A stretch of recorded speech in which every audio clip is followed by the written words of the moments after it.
Jeshi la polisi mkoa wa Mbeya limewakamata na linaendelea kuwashikilia watuhumiwa wanne kwa tuhuma za kukutwa wakipanga na kuhamasisha watu kufanya vurugu na uhalifu mwingine katika maeneo mbalimbali jijini Mbeya. Kamanda wa polisi kamishna msaidizi mwandamizi wa polisi Benjamin Kuzaga amewataja wanaoshikiliwa kuwa ni Noah Mwalwange, mwenyekiti vijana wa Chadema Vyuoni Chaso mkoa wa Mbeya, Gwamaka Mboka ambaye ni katibu Chaso mkoa wa Mbeya, Agustina Wasinyo mwenyekiti Chaso tawi la Kuom na Roger Simpwani mwanachuo Kuom.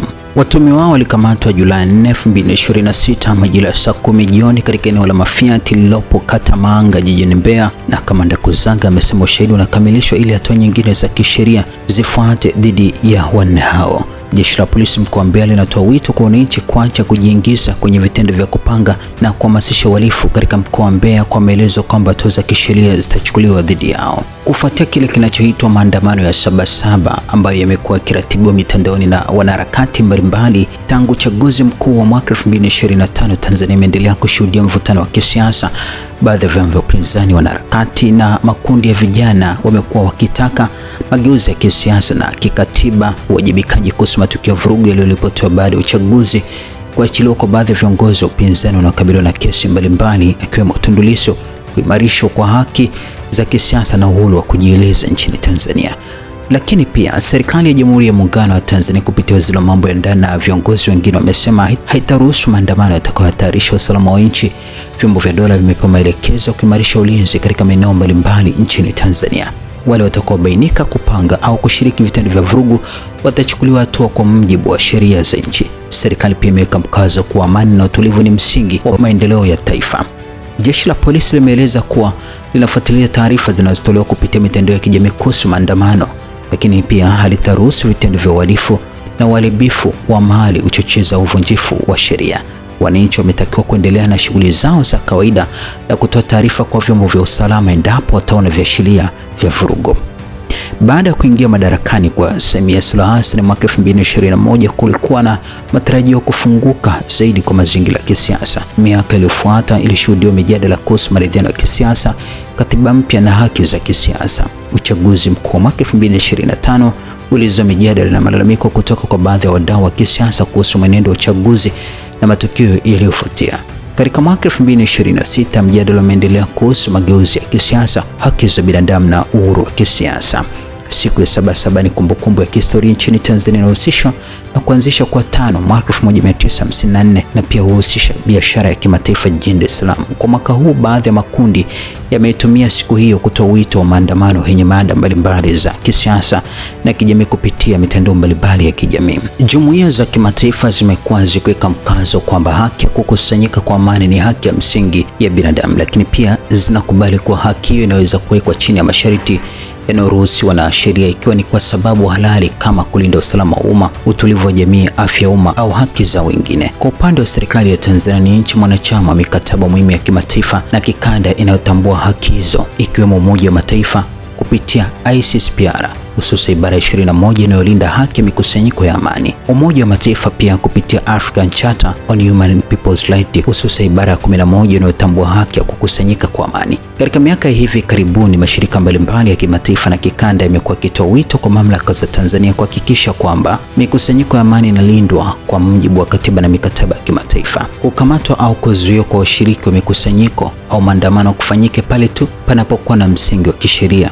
Waandishi wa habari, waangalizi wa haki za binadamu na wananchi waweze kutekeleza majukumu yao bila vitisho au unyanyasaji. Kwa upande mwingine, msimamo wa serikali ya Tanzania umekuwa ukiweka mkazo kwamba haki za kikatiba zinapaswa kutekelezwa sambamba na wajibu wa kulinda amani, usalama wa taifa na utulivu wa umma. Serikali imeeleza mara kwa mara kuwa haitaruhusu vitendo vinavyoweza kusababisha vurugu, uharibifu wa mali au kuhatarisha usalama wa wananchi. Hivyo mjadala mkubwa umekuwa juu ya namna ya kuweka mizani kati ya kulinda haki za kiraia pamoja na kudumisha usalama wa taifa. Baada ya matukio yaliyofuatia uchaguzi mkuu wa Oktoba 29, 2025, jumuiya mbalimbali za kimataifa zilitoa kauli zikieleza wasiwasi kuhusu hali ya haki za binadamu, usalama na mchakato wa uchaguzi nchini Tanzania.